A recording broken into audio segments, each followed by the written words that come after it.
Voilà, donc ça va me permettre de vous présenter la méthodologie employée et les résultats concernant notre suivi écologique des récifs artificiels du Ricante, qui est le nom d'une plage au fond du golfe d'Ajaccio.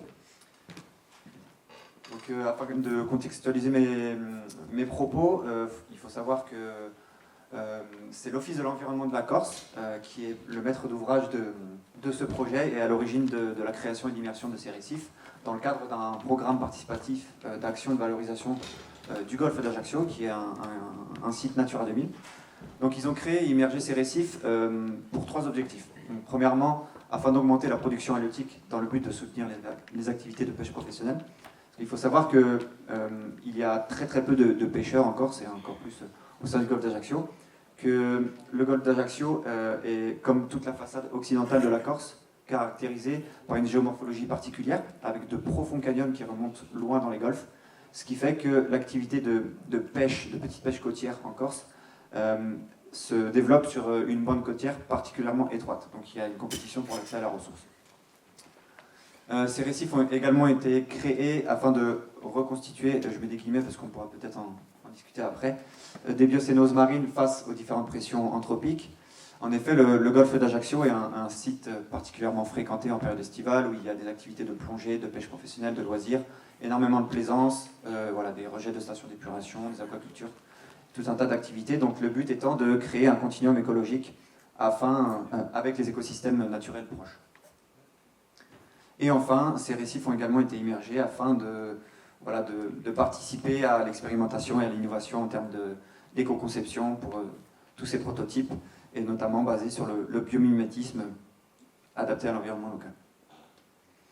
Donc, les trois types de récifs qui ont été immergés en fond du golfe d'Ajaccio sont des récifs de type plaque. Donc, ce sont des plaques qui sont superposées sur des fonds sablo-vaseux à 30 mètres de profondeur, qui vont permettre de créer des anfractuosités et des cachettes pour des espèces de crustacés et de poissons à forte valeur commerciale. Il y a également un récif de type croix qui correspond à une croix métallique associée à des pochons de coquilles d'huîtres vides, initialement pour attirer des poissons plats, on en discutera aussi, et un récif de type géocorail basé sur le phénomène électrochimique pour favoriser la biocompression. Donc il y a eu deux phases d'immersion de ces récifs. Tout d'abord, il y a eu un récif plaque, un récif croix et un récif géocorail qui ont été immergés donc, sur 30 mètres de profondeur au sein d'une vaste zone milieu sableuse en 2017. Et suite à nos 3 premières années de suivi, de 2018 à 2020 inclus, qui ont mis en évidence que c'était le récif plaque qui était de loin le plus efficace, l'Office de l'environnement de la Corse a décidé d'immerger 3 nouveaux récifs plaques. Allez-y. Donc on a appelé P2, P3 et P4, qui ont permis, in fine, de créer une sorte de village artificiel d'environ 800 mètres carrés, et que l'on a suivi depuis 6 ans, entre 2018 et 2023, à raison de 2 fois par an, une fois au printemps et une fois en automne. Donc ce suivi a consisté en un suivi de 3 compartiments différents, à la fois la faune ichthyologique, donc le compartiment poisson, en mêlant tout un tas de méthodologies complémentaires. Donc on a effectué des comptages en visual sensus, en plongée sous-marine, des comptages par photo et vidéo interprétation grâce à l'immersion de GoPro et de caméras 360. On a effectué des prélèvements d'eau aussi tout récemment pour l'analyse de l'ADN environnemental, des prospections en ROV et la pose de caméras à pâté. Donc on s'est également posé la question de faire de l'acoustique, on verra par le futur. Mais en gros, on a misé sur tout un tas de méthodologies pour essayer d'être exhaustif en termes de recensement. On a également analysé la faune-flore fixée, donc toujours grâce à des recensements en visual sensus, la réalisation de quadras photographiques fixes et de la photogrammétrie 3D. Et enfin, on a étudié le compartiment des invertébrés directement en plongée sous-marine. C'est juste après. Voilà. Donc je vais vous présenter quelques résultats vraiment principaux, en tout cas, et notamment concernant le compartiment ichthyologique. Donc il faut savoir qu'en 6 ans, on a réalisé 42 plongées sur ces récifs et analysé une dizaine d'heures d'enregistrement concernant les 3 compartiments précédemment évoqués. Ce qui nous a permis d'analyser tout un tas de paramètres tels que l'abondance, la richesse spécifique, la diversité, la biomasse, le niveau trophique moyen, la densité, etc.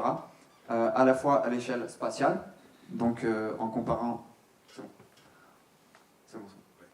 ce qui se passait d'un récif à un autre, pour voir lequel était le plus efficace, mais également dans le temps, donc en étudiant les variabilités interannuelles, les variabilités saisonnières, et également ce qui se passait en présence de plongeurs, donc observé directement dans le milieu, ou en l'absence de plongeurs via les caméras et les autres méthodologies, et à la fois de jour et de nuit. Donc, concernant les résultats vraiment principaux, il faut savoir que toute année confondue et tout récif confondu, on a recensé au total 1616 individus, représentant 29 espèces de poissons, pour une biomasse atteignant quasiment 400 kg et un niveau trophique moyen relativement élevé grâce à la présence de prédateurs de 3,6 sur 5 environ. Il s'agissait essentiellement d'espèces résidentes et territoriales, comme le cerran chevrette par exemple. C'est des espèces un peu différentes d'ici, hein, je suis désolé. Mais en tout cas des espèces représentant l'ensemble des maillons de la chaîne alimentaire, des planctonophages jusqu'aux grands prédateurs, et des espèces d'intérêt commercial ciblées par la pêche, notamment les bandes de céréoles, de dentilles et de sarres. Donc d'un point de vue variabilité spatiale, les résultats ont permis de démontrer que c'était les récifs plaques, et notamment le récif plaque 1, qui ici entouré en rouge est présent depuis le début, qui était de loin le plus efficace par rapport à tous les autres récifs, et où on a retrouvé les plus grandes abondances, les plus grandes richesses spécifiques et les plus grandes biomasses. Donc ça souligne à quel point le type de récif, comparé aux autres types de récifs, sa taille, sa position et son ancienneté est particulièrement importante pour souligner son efficacité en termes d'habitat. On a également observé les variations interannuelles, donc les résultats ont permis de mettre en évidence qu'il y avait une tendance à la hausse significative, statistiquement en tout cas, concernant l'abondance et la biomasse, et une tendance à la hausse non significative de la richesse spécifique et de la diversité. Donc c'est un peu comme ce que mes prédécesseurs disaient, on a plus une tendance à la densification aujourd'hui qu'à la diversification des espèces, et on observe aussi en parallèle le phénomène de succession écologique et des fois le remplacement d'espèces initialement présentes par de nouvelles espèces. D'un point de vue variabilité saisonnière, on a mis en évidence que l'abondance était plus importante en automne, mais la richesse spécifique, la diversité et la biomasse étaient plus importantes au printemps. Donc là, c'est des résultats qui sont un peu plus délicats à analyser, d'autant plus que les comptages peuvent être fortement influencés par la visibilité qu'on a sur les fonds sablo-vaseux à certaines périodes de l'année et l'observation opportuniste de bancs monospécifiques. Si on compare les résultats, encore un tout petit clic, ça va activer la deuxième vidéo. Ouais, okay. Si on compare les résultats en termes de méthodologie, donc on a pu mettre en évidence que les comptages en plongée sous-marine, donc en visual sensus, permettent une meilleure estimation des abondances et des tailles des poissons, donc in fine de la biomasse présente sur les récifs, et également l'observation de toutes les espèces cryptiques qui sont cachées dans les petites infructuosités. En revanche, les caméras, elles, qui sont immergées en l'absence de plongeurs, permettent le recensement de gros prédateurs pélagiques qu'on a été incapable d'observer en plongée sous-marine.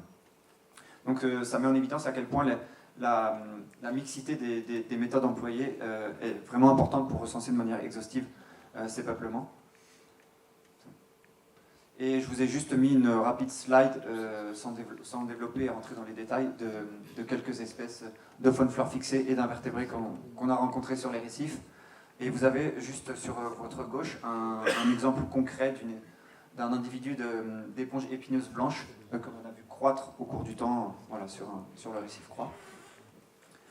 Donc pour conclure, et afin de répondre ou pas aux objectifs initialement visés par l'Office de l'environnement de la Corse, on a pu mettre en évidence que ces récifs attirent bel et bien des espèces d'intérêt commercial, dont l'abondance et la biomasse qui sont en augmentation, mais bénéficient effectivement à l'activité de pêche professionnelle locale, en tout cas par effet de débordement, puisqu'il faut savoir que l'activité de pêche et de plongée est interdite sur les récifs.